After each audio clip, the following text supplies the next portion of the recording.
जय हिंद बच्चों। एक बार फिर से मैं जुड़ चुका हूँ नए क्लास के साथ। तो बच्चों, यदि आप लोग चैनल पे नए हैं और चैनल को अभी तक सब्सक्राइब नहीं किए हैं तो सब्सक्राइब कर दीजिए और वीडियो को लाइक कर दीजिए। तो बच्चों, हम लोगों ने इतने दिनों से प्रकाश के परावर्तन का बेसिक जानकारियाँ ले रहे थे। तो आज हम लोग यहाँ से अध्याय शुरू करने वाले हैं और प्रकाश के परावर्तन के बारे में अच्छे ढंग से हम लोग यहाँ से पढ़ेंगे। इतने दिनों से हम लोग बेसिक पढ़ाई कर रहे थे, तो बेसिक के बारे में हम लोगों ने जाना और अच्छे ढंग से पढ़ाई किए। और आज से हम लोग प्रकाश के परावर्तन का जहाँ से चैप्टर स्टार्ट होता है वहाँ से हम लोग पढ़ाई करेंगे। तो बच्चों, एक बार फिर से मैं कहना चाहता हूँ, यदि चैनल पर नए हैं और चैनल को सब्सक्राइब नहीं किए हैं तो चैनल को सब्सक्राइब कर लीजिए। इससे क्या होगा कि जब भी मैं वीडियो अपलोड करूँगा तो आप लोगों तक नोटिफिकेशन पहुँच जाएगा और आप लोग बारी बारी से क्लास करते रहेंगे। तो चलिए हम लोग क्लास को शुरू करते हैं। तो यहाँ पे लिखेंगे प्रकाश का परावर्तन, चूँकि हम लोगों का चैप्टर अब यहाँ से स्टार्ट हो रहा है। इतने दिनों से हम लोग बेसिक पढ़ रहे थे, प्रकाश का परावर्तन।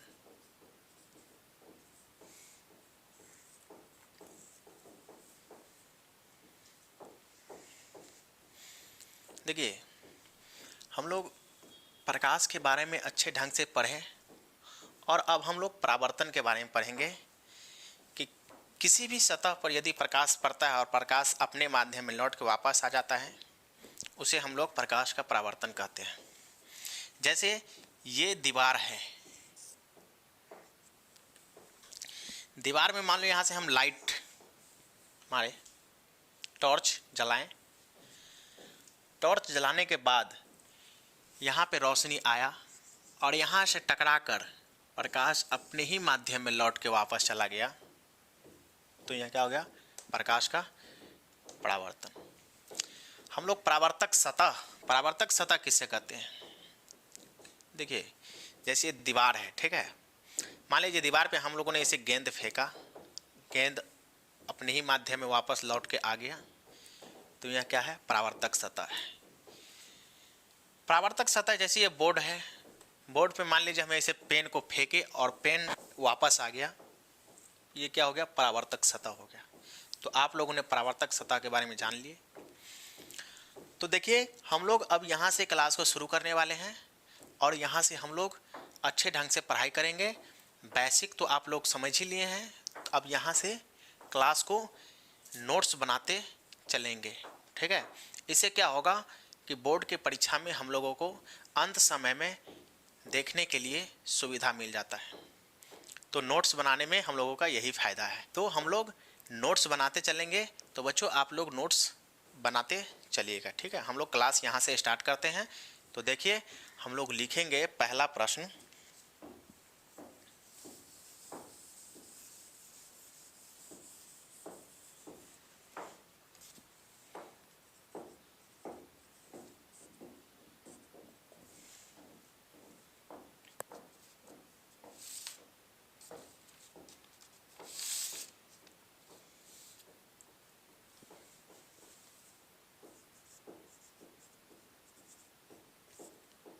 प्रकाश का परावर्तन किसे कहते हैं?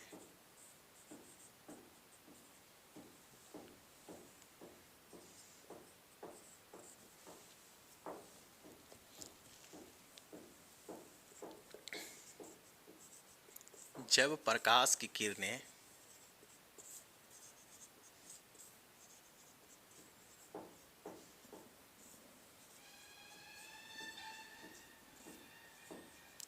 किसी सतह से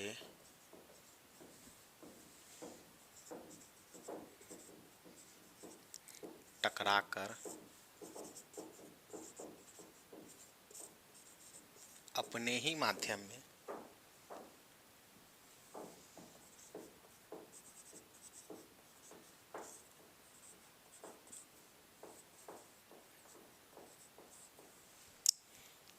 लौट जाते हैं, तो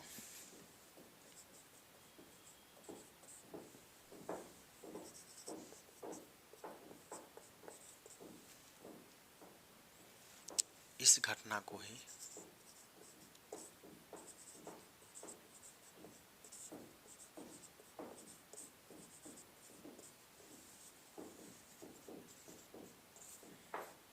प्रकाश का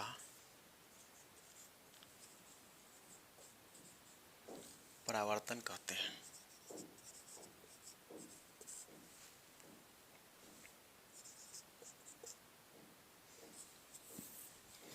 देखिए, प्रकाश का परावर्तन किसे कहते हैं? तो जब प्रकाश की किरणें किसी सतह से टकराकर अपने ही माध्यम में लौट जाते हैं तो इस घटना को ही प्रकाश का परावर्तन कहते हैं। देखिए, यह क्या है? परावर्तक सतह। सतह हम किसी भी चीज़ को, जैसे ये बोर्ड है तो ये क्या हो गया? ये सतह हो गया, ठीक है। यहाँ पे टॉर्च जलाएंगे और रोशनी अपने ही माध्यम में वापस चलाएगा तो यह क्या हो गया? प्रकाश का परावर्तक हो गया, ठीक है। तो टकराकर अपने ही माध्यम में लौट जाते हैं तो इस घटना को ही प्रकाश का परावर्तन कहते हैं। जैसे देखिए, ये परावर्तक सतह है,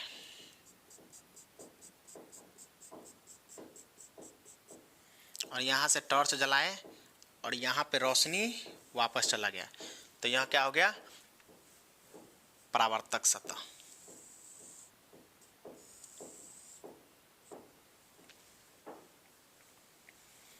तो इसका फिगर बना लीजिए।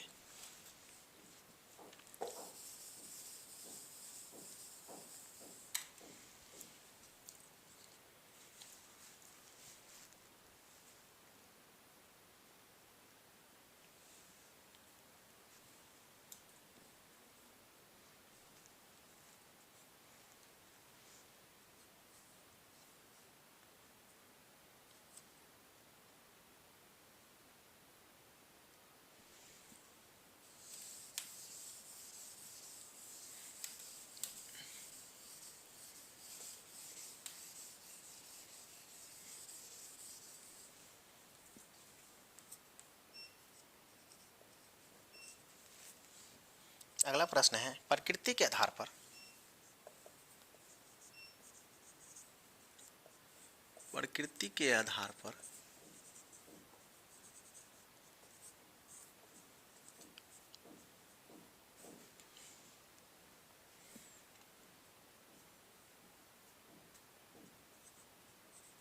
परावर्तक सतह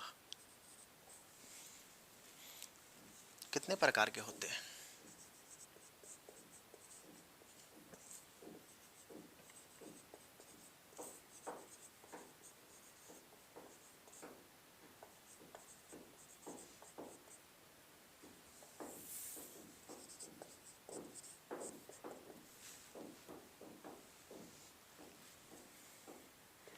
प्रकृति के आधार पर परावर्तक सतह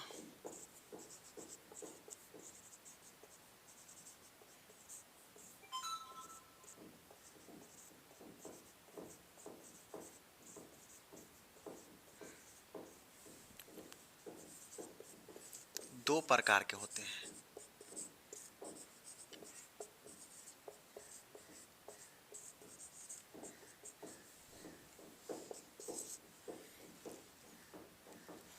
पहला है नियमित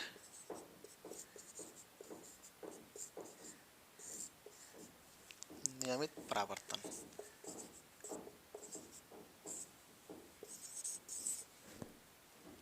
दूसरा है अनियमित।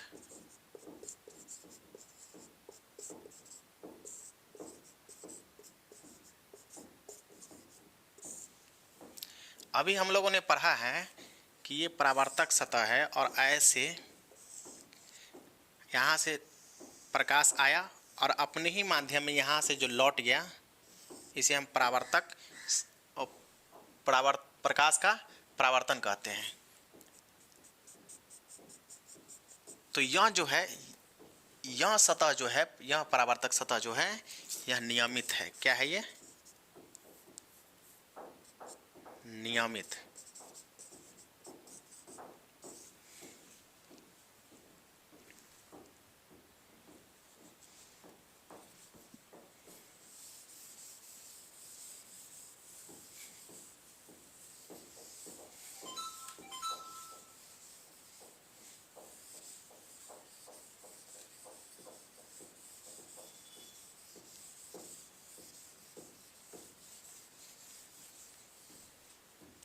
अब हम लोग लिखेंगे नियमित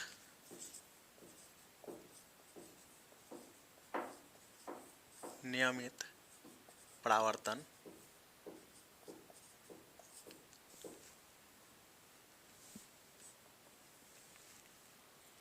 वैसा परावर्तन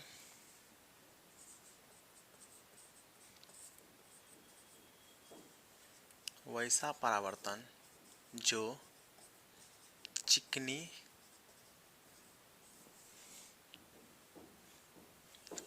और चमकीली सतह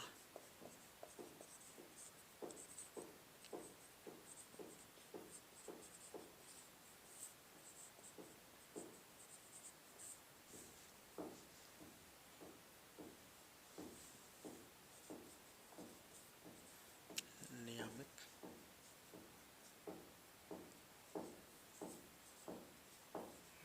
से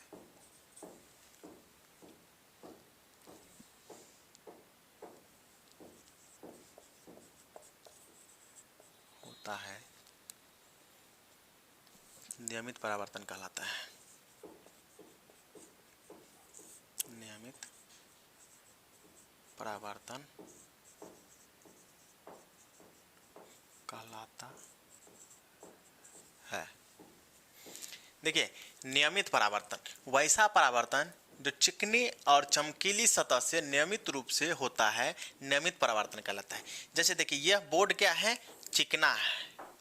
यहाँ बोर्ड पे देखिए ऐसे से खुदर बुदर तो नहीं है, बोर्ड क्या है, पूरा चिकना है। ऐसे हम लोग जो दीवार देख रहे हैं, आपको तो कैमरा में नहीं दिखाता होगा, दीवार जो होता है वो पूरा चिकना होता है। तो यहाँ क्या हो गया, चिकनी और चमकीली सतह से नियमित रूप से होता है, नियमित परावर्तन कहलाता है। हम अगर प्लेन वाले दीवार पे, जैसे देखिए प्लास्टर हुआ है और उस दीवार पे हम लोग क्या करेंगे, गेंद फेंकेंगे तो गेंद अपने ही माध्यम में, यानी कि हमारे पास वो खुद लौट के आ जाएगा। ठीक है। और मान लीजिए जो दीवार पे ईंट लगा हुआ, ऐसे ऐसे दीवार पे मान लीजिए खुदर करके रखा हो दीवार, ये दीवार है, ठीक है, ये दीवार है। और मान लीजिए यहाँ पे गड्ढा है, वहाँ पे गड्ढा है, ऐसे ऐसे गड्ढा है।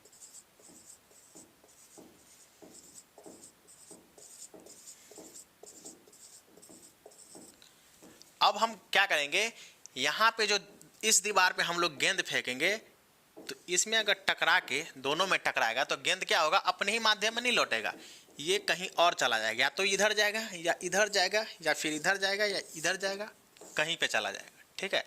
लेकिन चिकनी और चमकीली सतह पर यदि हम फेंकेंगे, ई वाला दीवार पे फेंकेंगे तो क्या होगा, गेंद को हम यहाँ से फेंकेंगे तो ये ऐसे ही लौट के आएगा, ठीक, अपने ही माध्यम में लौटेगा। लेकिन इस वाला पे क्या होगा, ये अपना माध्यम में नहीं लौटेगा। तो यह क्या हो गया, अनियमित परावर्तन, और ये क्या हो गया, नियमित परावर्तन। तो यहाँ पे हम अगर टॉर्च जलाएंगे परावर्तक सतह पे तो क्या होगा, यहाँ पे रोशनी आएगा और टकरा के अपने माध्यम में लौट जाएगा। लेकिन यदि हम इस वाले पे टॉर्च जलाएंगे तो क्या होगा, ये या तो इधर ही चला जाएगा या इधर चला जाएगा या फिर इधर चला जाएगा, कहीं भी जा सकता है। तो यह अनियमित परावर्तक। तो समझ लिए नियमित और अनियमित के बारे में। तो चलिए हम लोग अब इससे आगे बढ़ते हैं।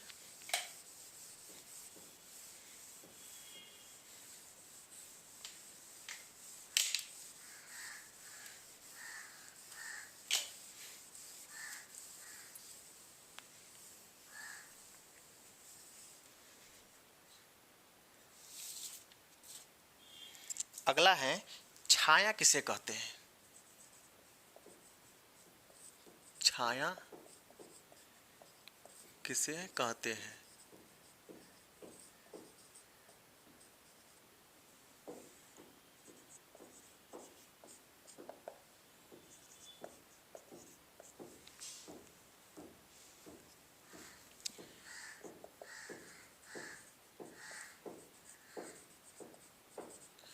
जब प्रकाश के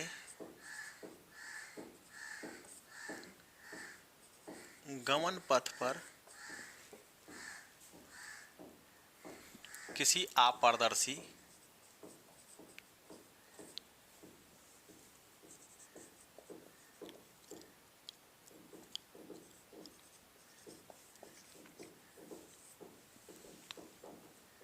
वस्तु को रख दी जाता है,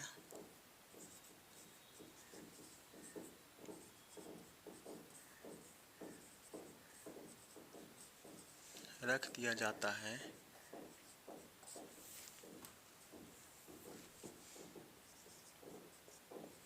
तो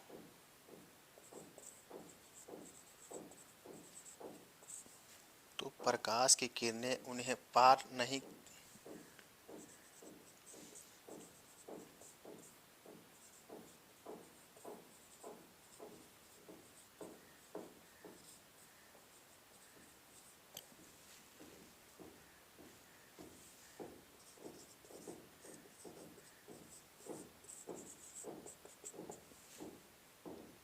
जिसके कारण उस वस्तु के पीछे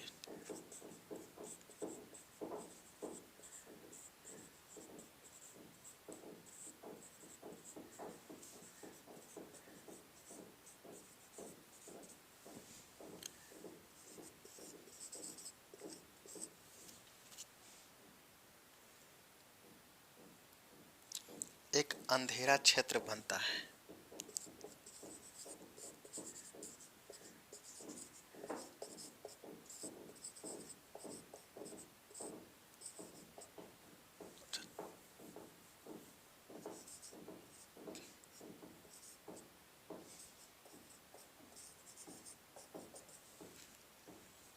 जिसे हम छाया कहते हैं।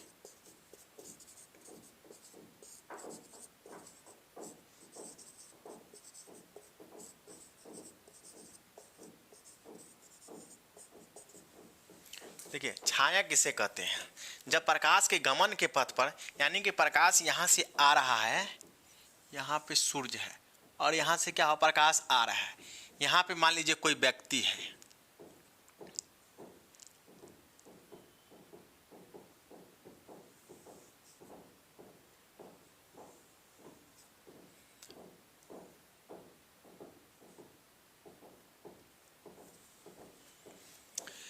तो प्रकाश यहाँ से जो आ रहा है, इसको लिख देते हैं हम लोग सन। सूर्य से जब प्रकाश आ रहा है तो इसके गमन के पथ पर, यानी कि प्रकाश आने वाले रास्ता पर यदि कोई वस्तु को या व्यक्ति कुछ भी यहाँ पे रख दी जाए तो इसका क्या हो जाएगा, यहाँ पे छाया बन जाएगा। इसके जस्ट उल्टा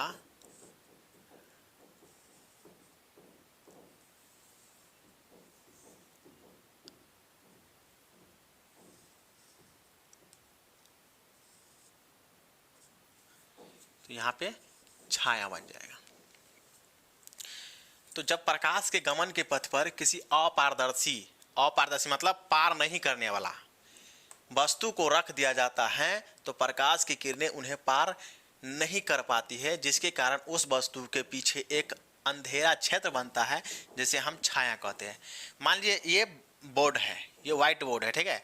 यहाँ पे यदि हम प्रकाश डालेंगे तो प्रकाश इसके पीछे नहीं जा पाएगा, तो नहीं जा पाएगा तो क्या होगा कि प्रकाश यहाँ से क्या होगा, प्रकाश इस बोर्ड का जो है ना छाया बन जाएगा। कहाँ पे छाया बनेगा, तो इसके जस्ट बगल में या यहाँ पे सामने बनेगा। प्रकाश यहाँ से आएगा ना तो उस साइड इसका क्या होगा, छाया बन जाएगा। जैसे देख लीजिए यहाँ पे बोर्ड पे हमारा छाया दिख रहा होगा, क्योंकि यहाँ से रोशनी आ रहा है, तो रोशनी आ रहा है तो हम यहाँ पे खड़ा है, यहाँ पे क्या हो रहा है, छाया बन रहा है। दिखाई देता होगा आप लोगों को, थोड़ा थोड़ा वीडियो में दिखाई दे रहा है ना।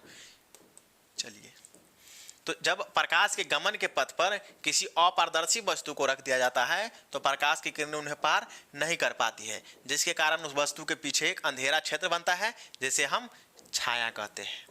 ठीक है, तो आज के लिए इतना ही। कल मिलते हैं फिर हम नए वीडियो के साथ। तब तक के लिए जय हिंद।